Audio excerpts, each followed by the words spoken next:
arise in your minds and otherwise also. So yeah, coming back to the discussion on the topic of today, which deals with culture, equality, and social inclusion. And how can this program aid in doing that? What exactly is the theme all about? And what all steps can be taken in order to, first of all, identify if there is this possibility? And if at all there is, then what are the gaps that are there and that needs to be fulfilled? So I'll quickly share my screen. And all right, so I think my screen is visible now.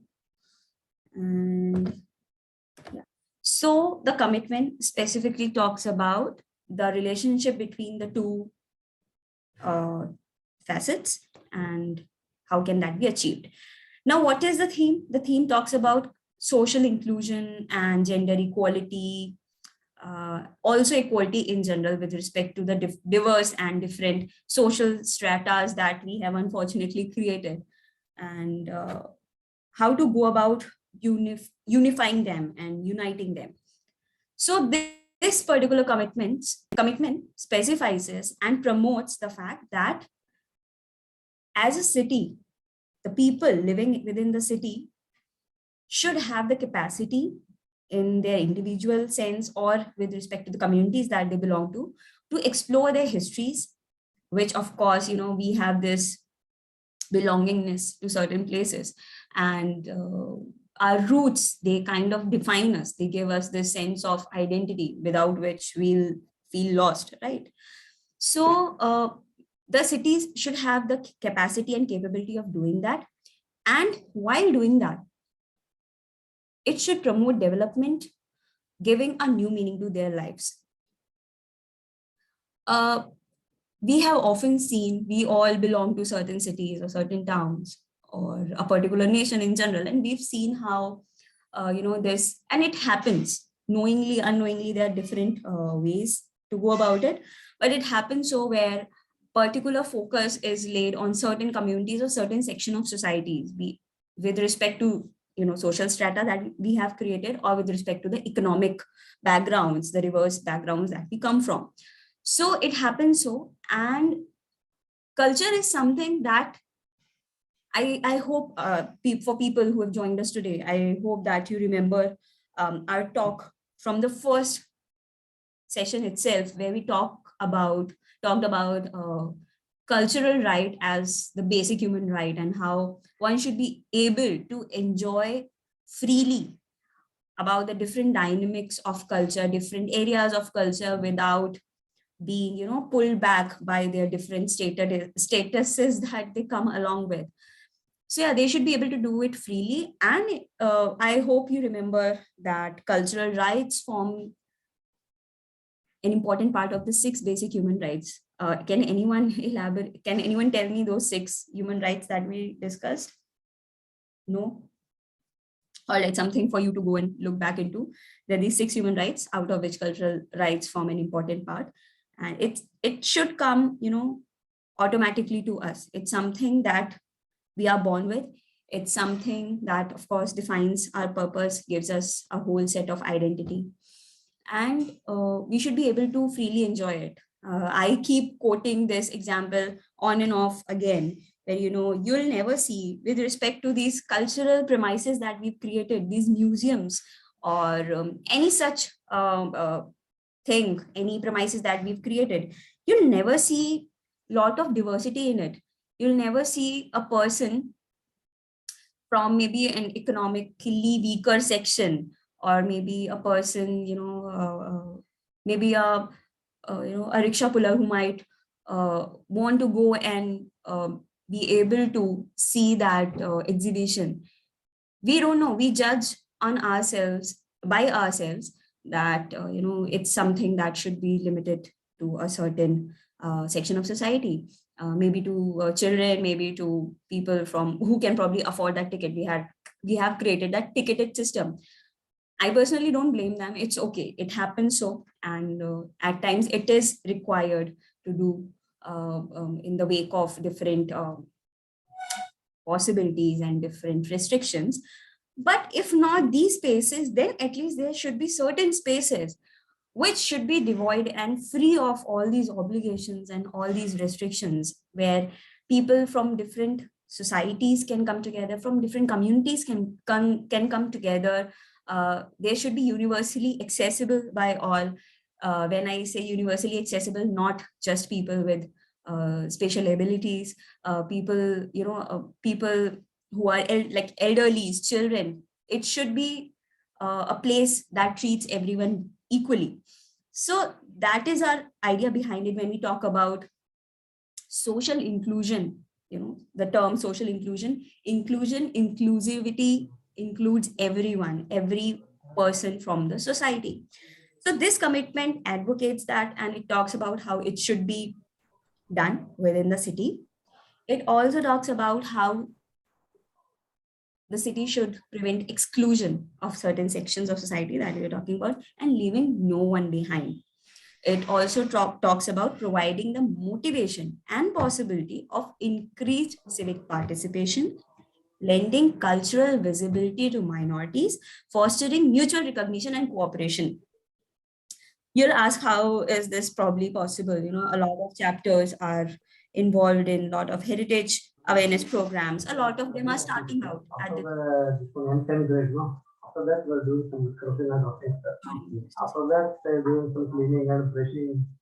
After that, this was marking. After reinforcement, nominal reinforcement, filming and. All right, sorry for the disturbance. So you may ask, how is that even possible? If any of the chapter is starting out, how would they go about doing that?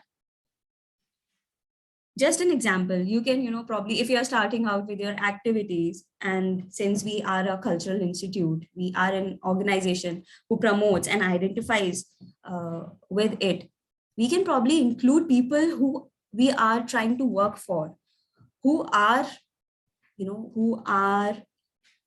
for whom the culture premises that we are looking into is much more relevant, who can associate with it more. They can be from different communities, they can be from different sections of society. So why not include them? We have lots of good examples where people who are around that particular cultural ethos can be the best safekeepers and best guards of the whole thing, and can carry it forward in a much more better way.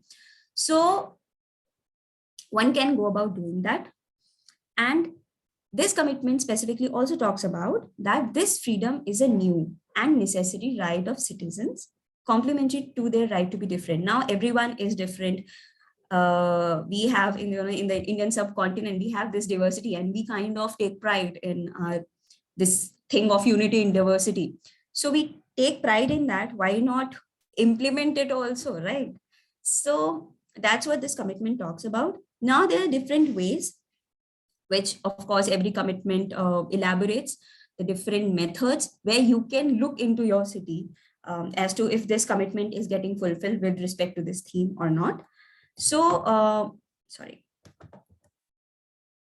for this particular theme of equality and social inclusion, what you can probably do is look at the local social policies that are there existing with respect to your city in the areas of health, employment, welfare, and social inclusion, explicitly including culture as a dimension for combating all types of discrimination. Examples can be, small little example. We had this system of Ayurveda in practice, or other regional medicines in practice, local, very vernacular. The city or the authorities, do they find relevance in it? And if yes, how are they trying to implement it? This is just one example. There can be innumerable ways by which the local government might be doing it or not. If not, and if you see lots of potential in it, then why not make them aware about it and get it implemented? Ayush is one another scheme that was started by the government, and it is applied at state and local levels also. Then are there any such activities associated with your state skill development and employment generation boards? There are lots many that they tend to do. So you need to identify and assess if that's the possibility of it. Sorry, someone has unmuted their mic again. All right. Okay. Now, the second point, it talks about a regular analysis of the factors that determine the cultural vulnerability of certain individuals or groups. It is by far, one of the most practical thing to do. Of course, as time progresses and changes, nothing is, at the same level. Things are meant to go up and down. And with respect to the society or the social structure, there are many organizations that keep on doing, many government agencies that keep on doing. So in order to keep a check if a particular section of society is declining with respect to a lot of different elements, you need to see if that is happening. Then what are the root causes of it? If yes, of course, it's not in particular your job, but it's always good to have an idea and probably work towards the betterment of that particular section.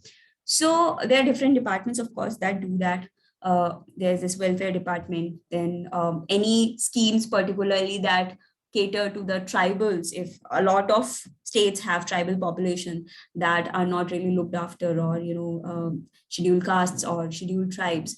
So any work is being done with respect to culture. Of course, culture is the premises here. Culture is the underlying principle of it all.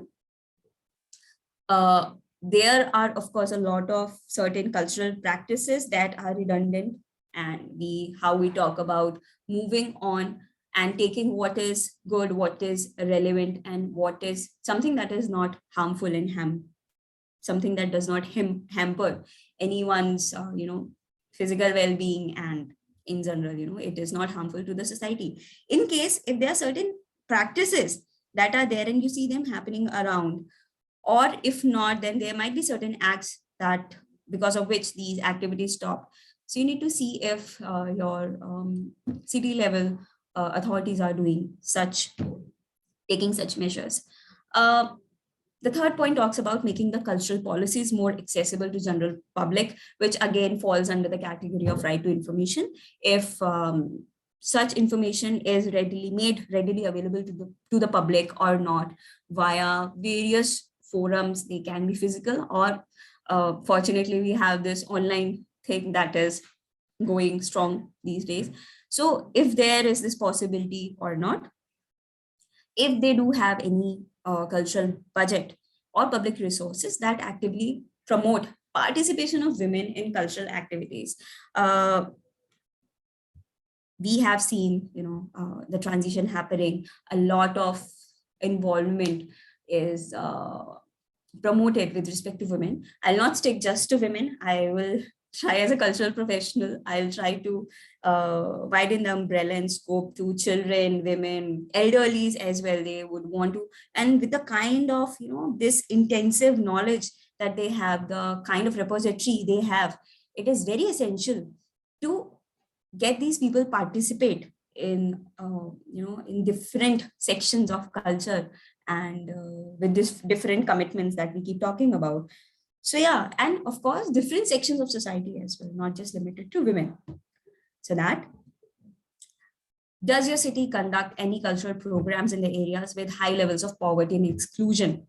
Okay, this is something that we talked about just before this particular slide, where we've decided on our own. People would want to be a part of this cultural milieu or the ethos as much as anyone would want to, and it is up to them. It's our duty to create the spaces, the right kind of environment, the areas. It's up to them if they want to be a part of it or not. So at least we should stick to our responsibilities as professionals working in the field, right? Making cultural facilities and spaces accessible to all, including the people with disabilities. Okay, it's something that of late we've realized, and not only making the facilities and spaces accessible, but also making them a part of, if lots of initiatives you might take up as a chapter.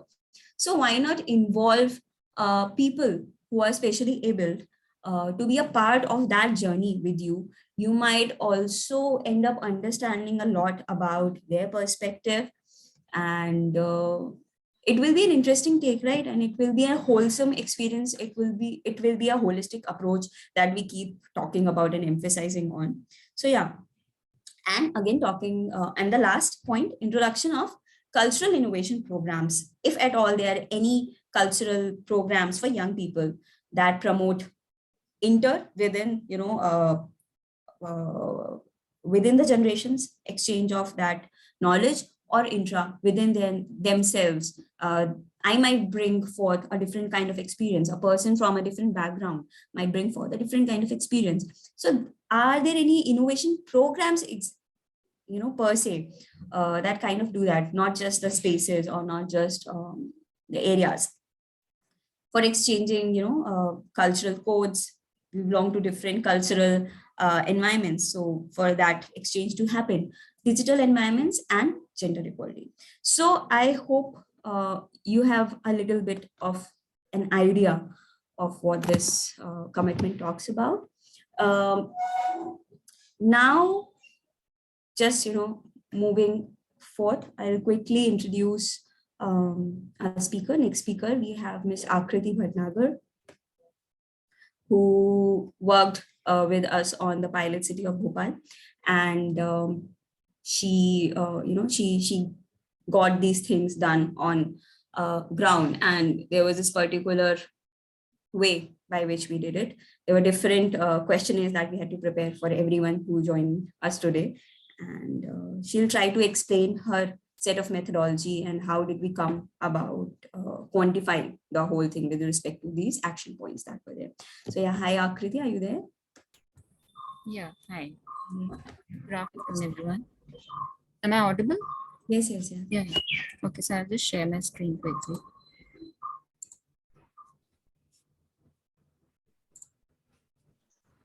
Just wanted to mention that before Akriti begins presenting, that Major General Gupta is here as a part of the session today, and we'd love to hear a few words from him. So, sir, should we go ahead with Akriti's presentation, or would you like to share a few words right now? You want me to say something? Yes, of course, sir.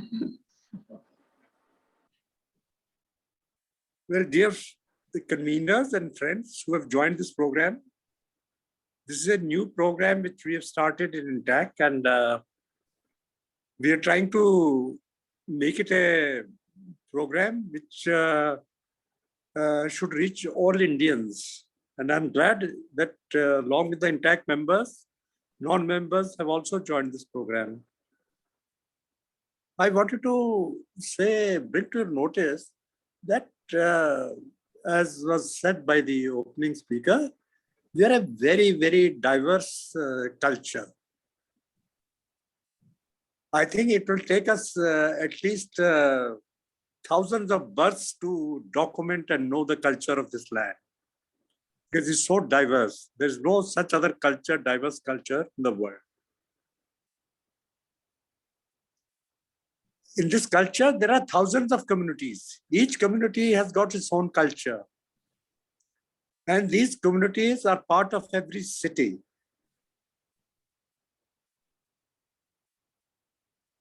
So, when you will be explained by Akriti how to prepare a city profile, it is important that we note down the entire dimensions of the culture in the city.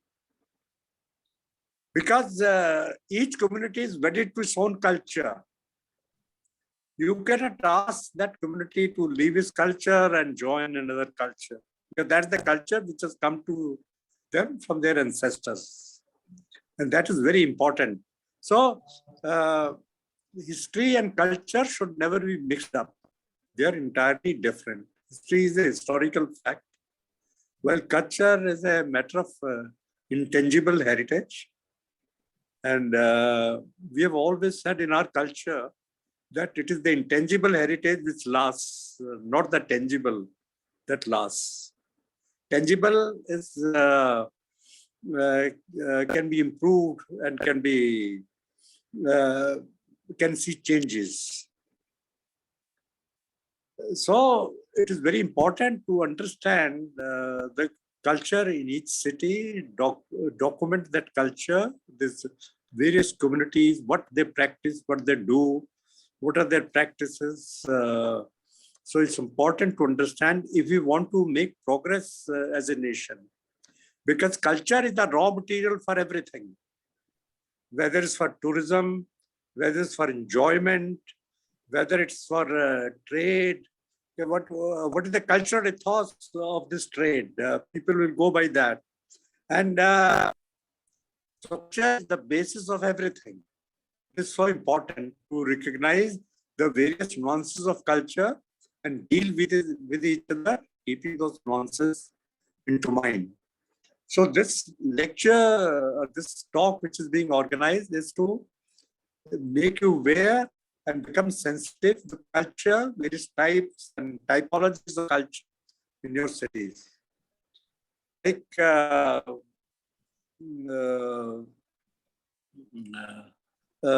it was said in the opening talk that we should make everything accessible. Our culture was always accessible. As a matter of fact, you look at a temple was nothing but a great museum. Culture was a place of learning where people could come and mix of all different denominations or castes or creeds or communities. Everybody would mix and everybody was treated equally. There was nobody was denied. But culture somehow in the rest of the world has become a matter of commerce, which was not so in our country. So how we can make sure that culturally we approach the various issues in a sensitive manner and see that everybody is treated is or everybody has its own or her cultural space. So that is the main aim for this talk. I'm sure you will benefit, and my best wishes to all of you, and thanks for joining, because all of you will benefit from it. Thank you. Bye. Thank you, sir. Thank you so much for your words.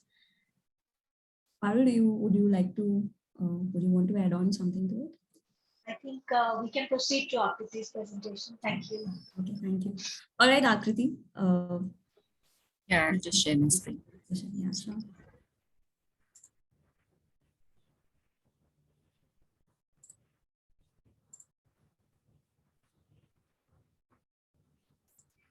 Okay, so good afternoon, everyone. And this is our 6th commitment, which is culture, equality, and social inclusion. So Kriti has given a very nice, brief, comprehensive background as to what this commitment actually talks about and what is the main premise of the action points that we are going to talk about in this commitment.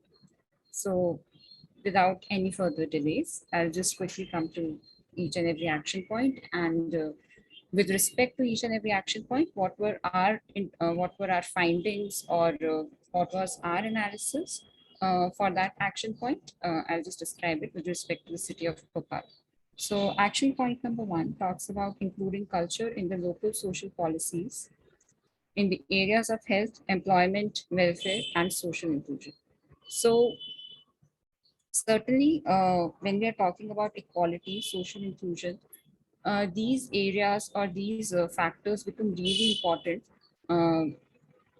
if we are talking about inclusivity of a lot of people, or if you're talking about welfare for people, that we include cultural practices, or we have an understanding of cultural practices that can be merged, or that can be somehow help in shaping these further sectors.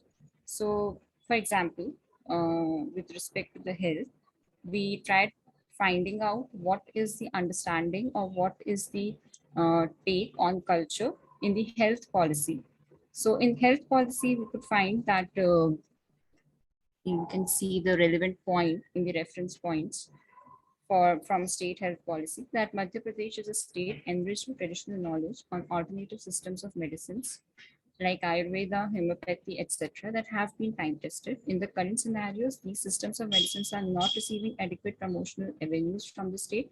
The policy therefore suggests measures to mainstream these alternative systems of medicine.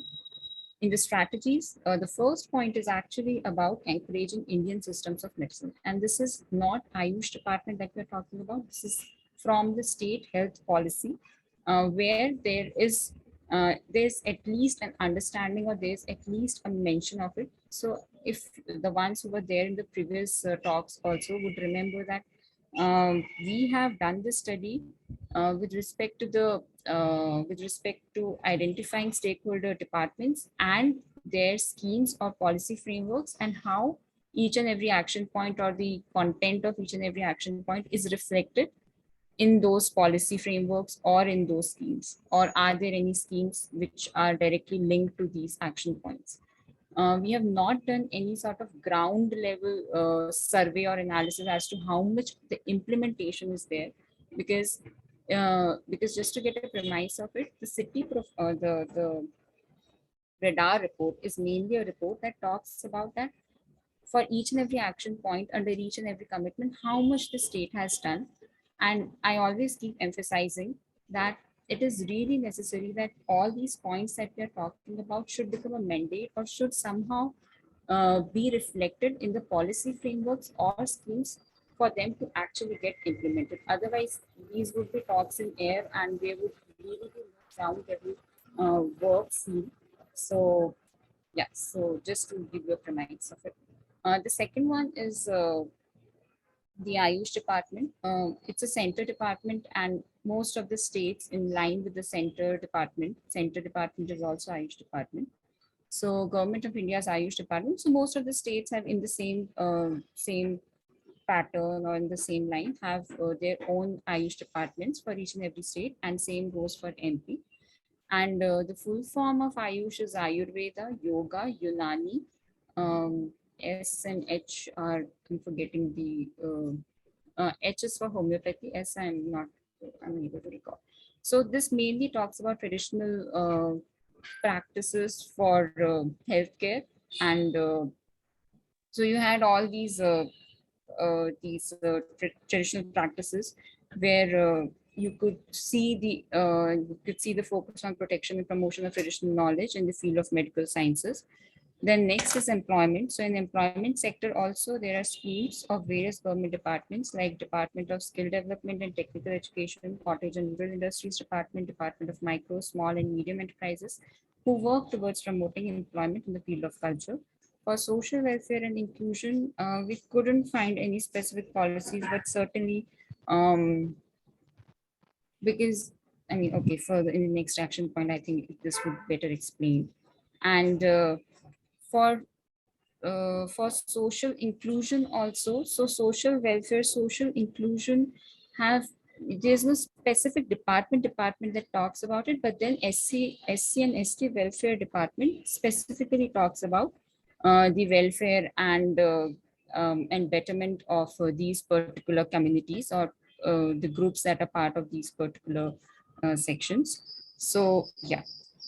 These are the reference points with respect to this particular action point, where we have taken snippets or points, relevant points from state health policy, mission and objectives of Ayush department, and some reference points or schemes from Madhya Pradesh State Skill Development and Employment Generation Boards Initiative. So these particular reference points give us some idea as to these particular departments, their policy framework or their schemes, are they somewhere have an understanding of culture or are in somewhere recognizing the importance of culture. So as I've said earlier also, that because the presence of it in itself helps us in saying that there is some sort of a groundwork there. We just need to build upon it. And because it's part of their mission or it's part of there's some scheme with respect to it. Now, second action point is analyzing the factors that determine the cultural vulnerability of certain individuals or groups. So we could not find as to there is some department that specifically talks about vulnerable groups in general. So because the vulnerability of vulnerable groups is a huge section, and I still think somebody's mic is, yeah.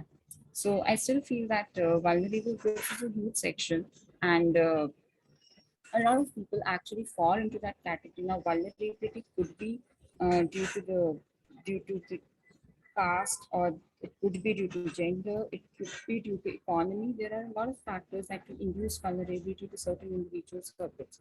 But sadly, because we were doing our study with respect to the government departments and their understanding of like we were just trying to correlate what is there and how much of it can be actually related to these action points. So for that particular one, we could find SC Welfare Department and ST Welfare Department. So these are the two large departments of the state, and they have extensive presence all over the districts. And the main agenda of these departments is to protect SC and ST communities by formulating plans, policies, and schemes for their accelerated development as a nodal department. So there are some reference points from SC Welfare Department objectives. And certainly, now because the department is specifically focusing on SC/ST, so they have a lot of, they have these reference points, and they have done a lot of work in protecting these particular vulnerable groups, or in protecting people from these particular vulnerable groups. But sadly, there are many more vulnerable groups within a city or within any settlement that you see, and they are like for some reason they are not a part of it. So we certainly need to, now if we are talking about this, and this is a radar report, so our marking, if we take this process further for any other city or even for Bhopal city, now we know that this much is there, so we know how much has been done, and we also know that what needs to be done, or what could be a better way of doing it if we want any city to be called a city for culture. Now that is the primary and the major goal of this entire exercise. Now we want our cities, like, because Indian cities are naturally, they are cultural cities. Like we don't need any external tag to be called cultural. They are cultural cities. It's just that we have to effectively acknowledge and recognize the presence of culture, and it's something, it's not like an entity, it's something which is from the people, by the people, for the people. Like it's us only who form the culture of any place, right? So it's in the same line that I'm trying to say that if we want to take this further, we have to identify the gaps. We have to tell that this is there and this is not there, and this can be done, or this can become a mandate of any identified stakeholder department.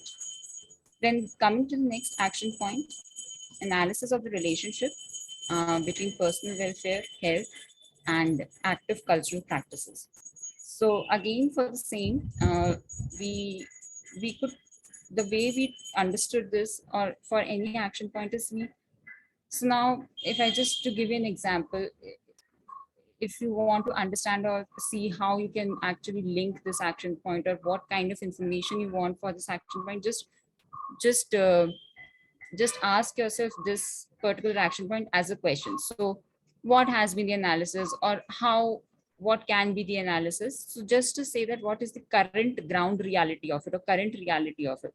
So SC Welfare Department is, again, it's an active body working towards welfare, and through this we just try to say that there are not, we're not romanticizing with the idea of cultural practices. There have been a lot of cultural practices which are like untouchability, or child marriage, or girl feticide. So these are problematic cultural practices, they were, and abolition of it is also important, and recognizing the ones which are important and should be retained for better cultural development, or for betterment of the city, should be kept in. And so again, for the same action point, we try to see that what are the ones that that specifically that this particular department says that or works towards abolition, and the ones or some schemes that, for example, Beti Bachao, or there are these Lali Lakshmi or Yojana Kanyadan, like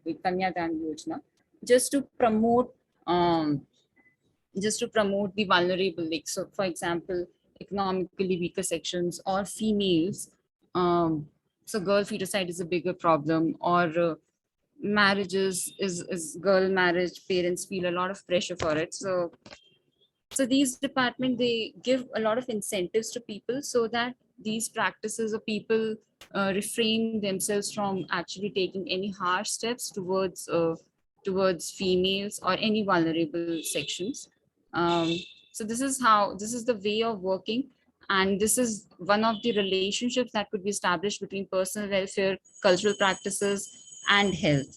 There could be others, I'm not denying the possibility of it. Then next action point, beginning capacity building programs for social service professionals and organizations to improve their ability to identify and tackle cultural factors that prevent people from accessing public services. There's a misprint for this particular action point, I mean, in my version of it. So yeah, for this one, the description of it was that we actually didn't come across any sort of capacity building programs, and accessibility is again a major or key parameter to be considered when we are talking about inclusivity. So accessibility and inclusivity go hand in hand. Until unless we make something accessible, we cannot achieve the bigger aim or a bigger goal of inclusivity, social inclusivity. So as of now, there are no capacity building programs for social service professionals or organizations who can actually improve the ability to identify and tackle cultural factors that prevent people from accessing public services. So this certainly needs to be done. Then next action point, valuing, promoting, and increasing the visibility and status of cultural activities that are carried out predominantly by women by using cultural budget and public resources. For this one, fortunately, we found some information. So from culture department calendar, as I've discussed earlier also, we could find out that there have been few activities, and which is not something that has happened once. So these are either monthly or bi-monthly or yearly. There are certain events which are dedicated for women. Because this particular action point is talking about women, so we are focusing on this action point on women only. So which are dedicated. Either the performers are women, or yeah. So in this case, you see Mushaira Shayara or Adya Samaro or Chavi Sarjana, which is on female filmmakers or other dance music festivals. And apart from this, at the local level also, you see a lot of festivals, because Bhopal is very vibrant, culturally very vibrant, and people celebrate most of the festivals there. I mean, most of the festivals that you see in North India. So thankfully, there are spaces, cultural spaces, which are used by women. For example, festivals like Tej or Gangor. So these particular festivals are dominantly celebrated by women, or Karwa Chauth. So you have access to these cultural spaces or open spaces which are used for cultural activities, and it's ensured by the government that these activities or these events by women for women are carried out without any sort of nuisance or any sort of disturbance. So this gives you some sort of an understanding that, okay, there is a recognition and understanding that understanding of first these cultural events or these festivals, and the user group of these festivals, and ensuring that it is carried out harmoniously. Then the next, yeah, so these are few of the snippets that you can see. The first one is actually Mushaira Shayarat. This is a clipping from 4th July 2019. It was the same time when we were doing this project, and thankfully it was there at the same time, so we could actually get the snippet of it from the newspaper. And the second one you can see is from 1st April 2019. So this is about Swarcharika, where it's women empowerment, and it's dedicated to women empowerment. So this is also a musical event, and these are specifically uh, organized for women, and enthusiastically women participate in it, which is a very positive and a good start to begin with. We can definitely take it to many higher levels and ensure that other vulnerable groups also become a part of it. Then the next action point is ensuring cultural facilities and spaces are accessible to all, including people with disabilities. So in this particular action point, we have taken accessibility as the literal meaning of accessibility, as in, are they really accessible, physically accessible, the cultural facilities? So for this, we had to go through certain bylaws and Bhumi Vikas Niyam to say that are there any specific provisions for disability in these documents or in these guiding documents. Sadly, because the master plan by that time, now there's a new master plan for Bhopal, which has been, which is a very recent one. But by the time you were working, it was 2005 master plan that was being used, and the Bhumi Vikas name were of 2012. I'm not very sure if the new ones have come up. In these documents, certainly there were no mention of it.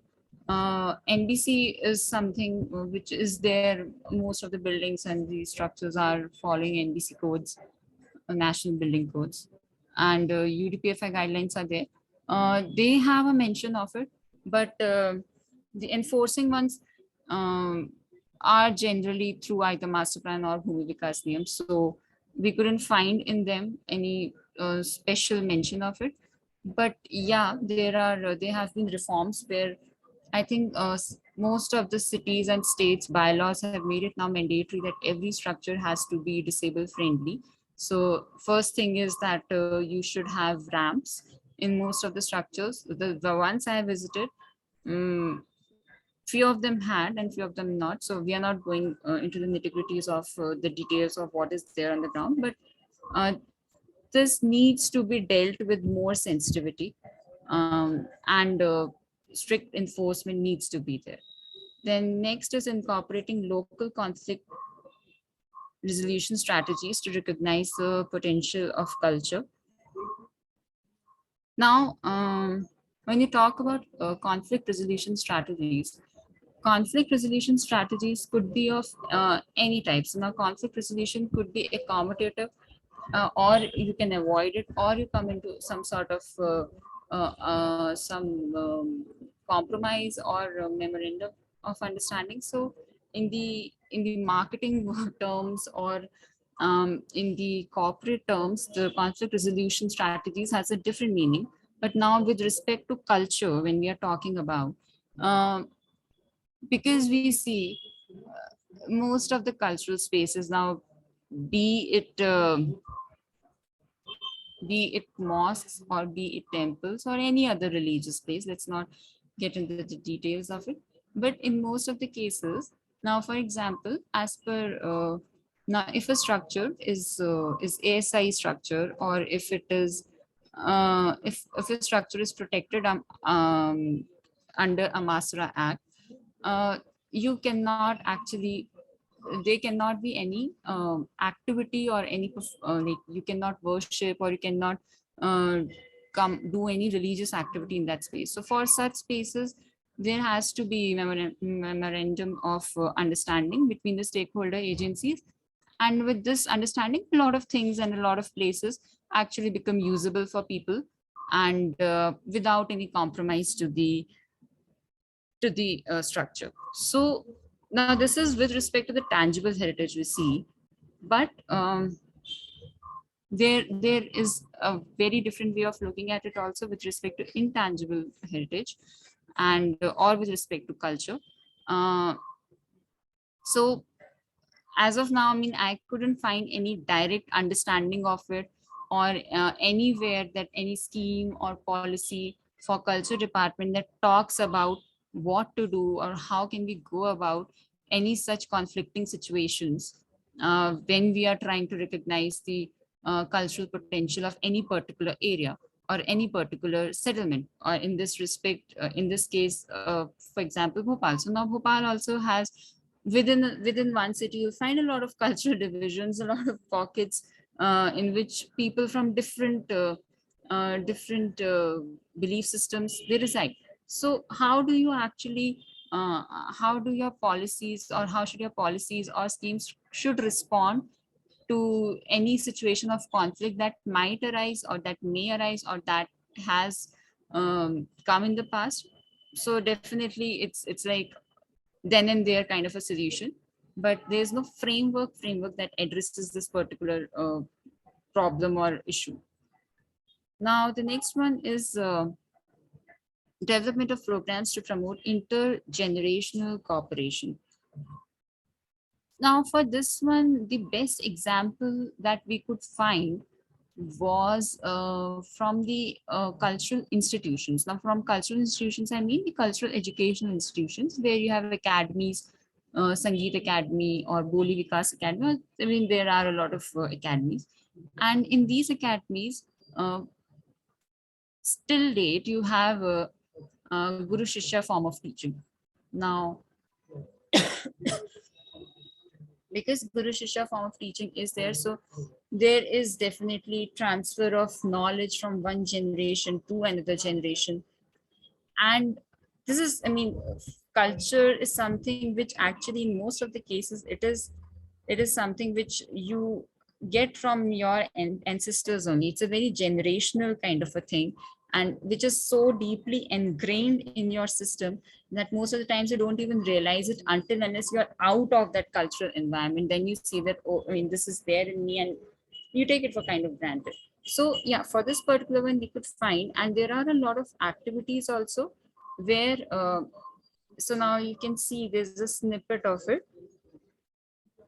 This is Goharwadi, and you see in this also that it's a generation, like two generations of people who are there performing. So it is there in the performances as well as in the form of learning also, that you see that this intergenerational cooperation is there. Certainly needs to be more, because it's very limited to this particular field, like maybe musical learning, or in the cultural events related to music or dance. But culture is just not limited to this. So there are other sectors or other areas also where we should look into, and where we can actually promote or say that until unless this intergenerational thing is not there, it would not get transferred to the newer generation, or they would not understand or recognize the importance of culture. So again, something which has to, so a lot of points of view see will become a part of cultural policy that we have been talking about, that should have been that has to be the outcome, or one of the outcomes of this entire radar report. Now, the ninth one is development of cultural innovation programs for young people that promote social inclusion and knowledge of cultural codes, digital environment, and gender equality. So a lot of museums are there, science museums are there, and you have a lot of mixed events or activities happening around in them, which are mainly focused for the youth of the city, and to ensure that there is no bias. I mean, obviously there is no bias, but the bias comes the moment. Now, a bias could be in the form of affordability, or there are a lot of ways in which that bias can come and this discrimination happens. But obviously, certainly there is nothing that directly responds or tries to eradicate this, because now ticket is there, so it's same for all, right? It doesn't matter if you can afford it and I cannot afford it. Doesn't matter. If I cannot afford it, I won't go. It's as simple as that. So to ensure that everybody reaches that space, it's still not there, and I don't think so in a lot of places you'll find this happening. I mean, in a lot of places it's the same scenario. So it has to be a very um, national level kind of a thing, or a very large scale kind of a thing, or a reform that needs to be there to actually identify that how are we making accessible vulnerable groups access these places. And in terms of gender equality, certainly, I mean, um, you do not see gender discrimination happening when people are accessing these museums. So that is something which is there, and thankfully it's not very evident. I'm not sure about if there are other ways in which that inequality is seen, but yeah. The last one is developing a local platform or network of associations and cooperatives to carry out activities on the relationship between cultural equality and social inclusion. So I think most of the commitments you'll see, the last action point actually talks about the platform, or any local platform that brings about culture department or any or other departments related to culture, and the other commitment or the parameter that commitment is particularly talking about. In this case, again, we could not see any local platform which specifically targets on equality. But yes, Tribal Museum is one of the local platforms, and it is a government initiative only.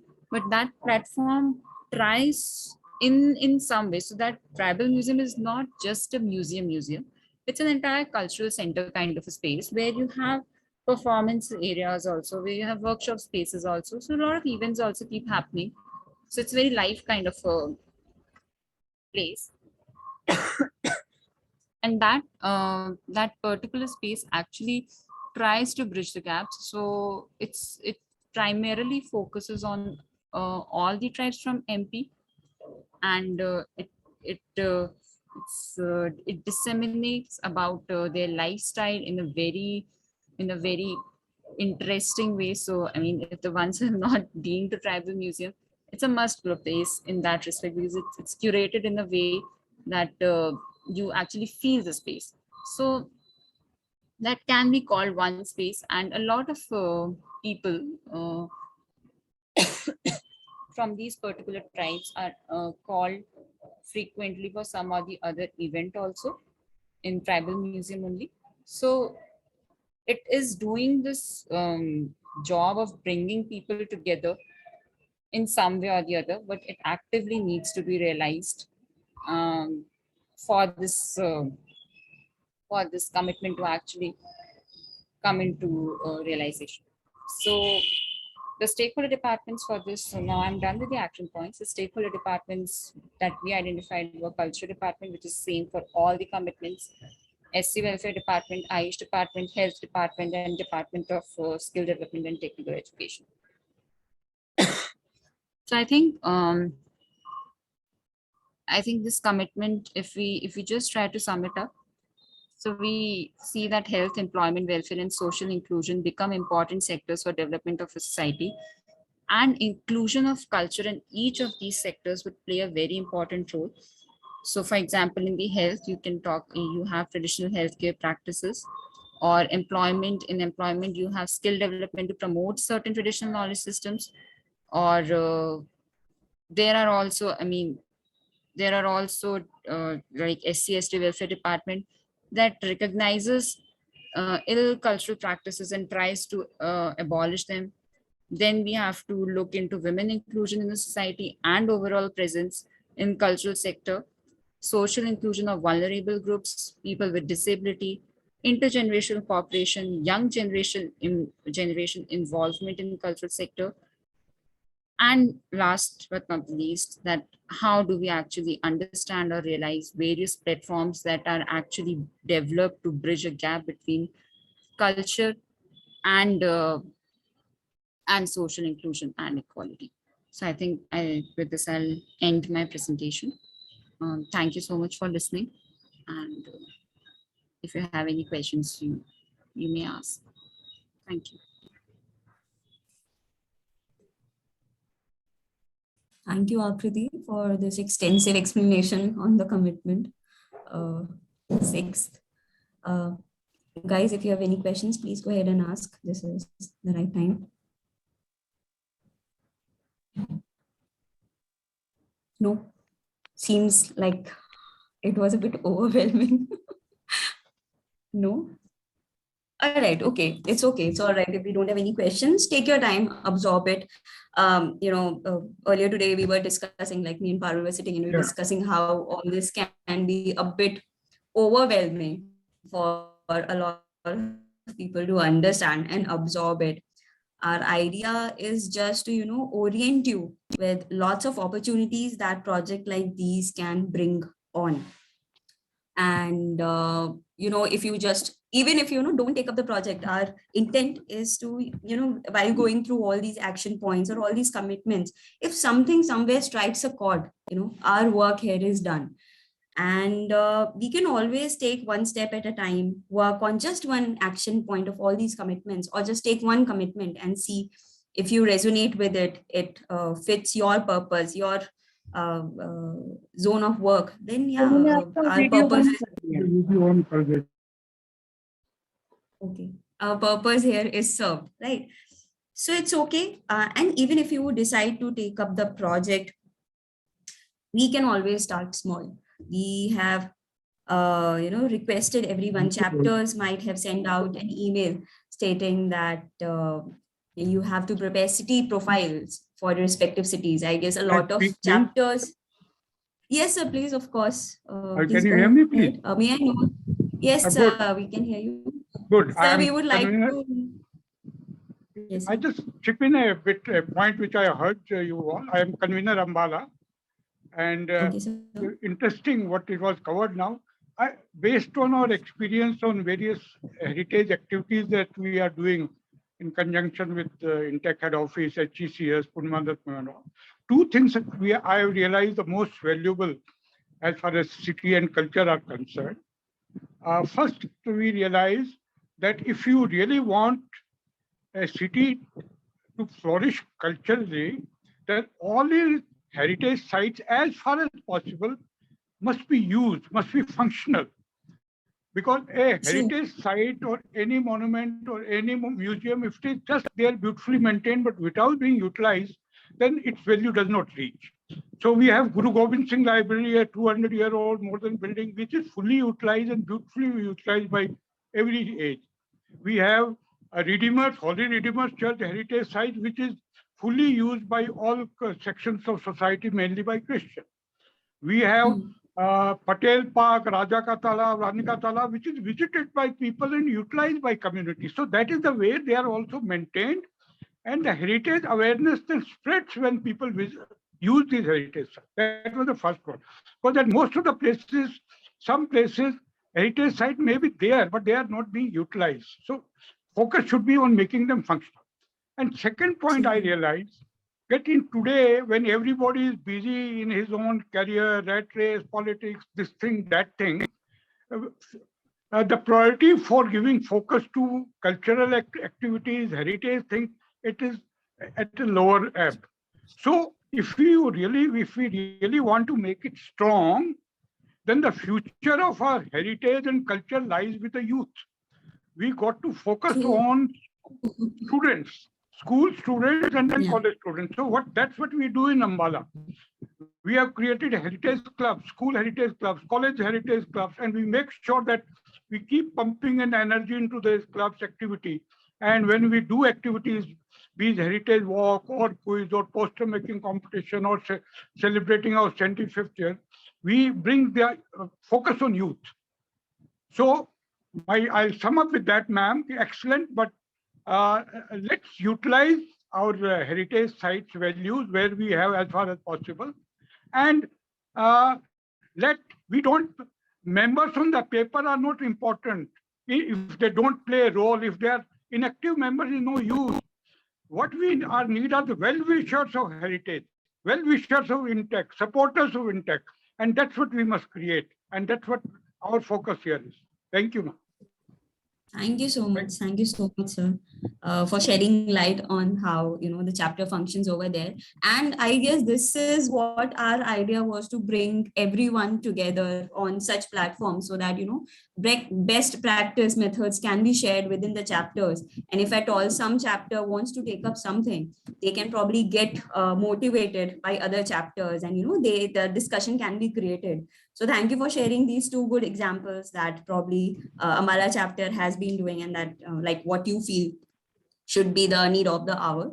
So yeah, thank you so much. If anyone wants to, please go ahead, feel free. This is a free platform. Please come up with whatever suggestions or whatever things you would want to do.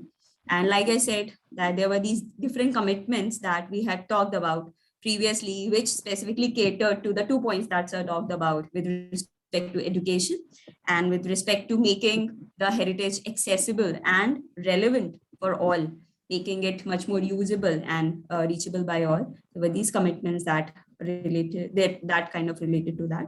So yeah, that's about it. I have one small request for everyone, since everyone has joined in today, and some of them might belong to a particular chapter, some of them might not. For those who have else otherwise joined, thank you so much for joining. Hope you found it worth your time. For people who belong to different chapters and our members might not be conveners or co-conveners in your place, we have somehow limited our understanding of just documenting the heritage and the built heritage per se, because this is something that is tangible and that is seen by all. This kind of a particular program gives you an opportunity to broaden your understanding. Even if you understand it, it kind of gives you a platform to go beyond the set dimensions of tangible heritage that we document with respect to our work. It gives you different visions. It gives you a different sense of purpose. So whatever you feel like whatever you deem fit or find interesting with respect to the points that we're talking about and want to take up that in your individual capacity, please go ahead and do that, because we are a cultural institute after all. We are INTACH, and INTACH stands for art and cultural heritage. So yeah, please go ahead and do that. And city profiles, please bhej dijiye for everyone who are conveners, co-conveners, even members. Please ask your chapters to do that. It's a small step in the whole thing. A little matters in the long run. So start doing that. It's very small, something that can be done by everyone. For all the help that you need, we all are there here at the headquarters. And yeah, I was very, disheartened to know in that meeting that a lot of chapters didn't even know that they had to prepare city profile. It's something that has been made compulsory by the chapters division, and they're promoting it to be done at the earliest possible time. So please go ahead and do it. And please stay in touch. Please ask questions. If not, just come and attend the sessions and, get motivated, get acquainted with a whole set of new world, different dimensions that are there with respect to culture, heritage has to offer. So yeah, thank you so much everyone for joining in today. And I'll see you in the next session. And yeah. Yes, Rusbe, I'll be waiting for your city profile, not just documentation that you showed me that day. I'll be waiting for it. And yeah, I hope this was ample enough to get motivated and start working. Okay, see you soon. See you in the next session, and have a good day, have a good evening. Take care. Thank you very much. Bye-bye. Very nice program. Thank you. Bye. Thank you. Thank you.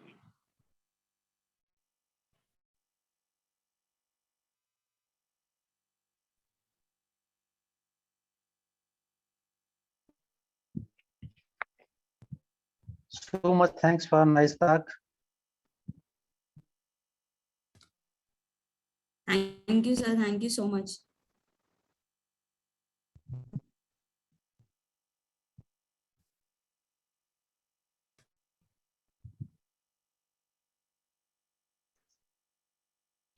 Thanks for the chat.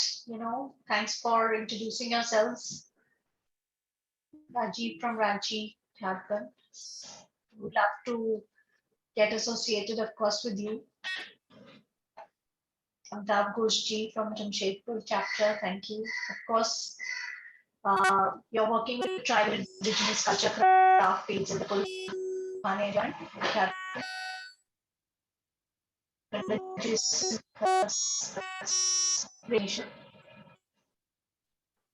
Malay chapter, thank you for joining in. Rasika Hawal from Kolhapur, thanks.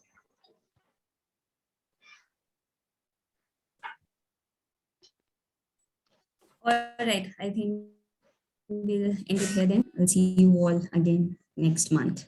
Bye.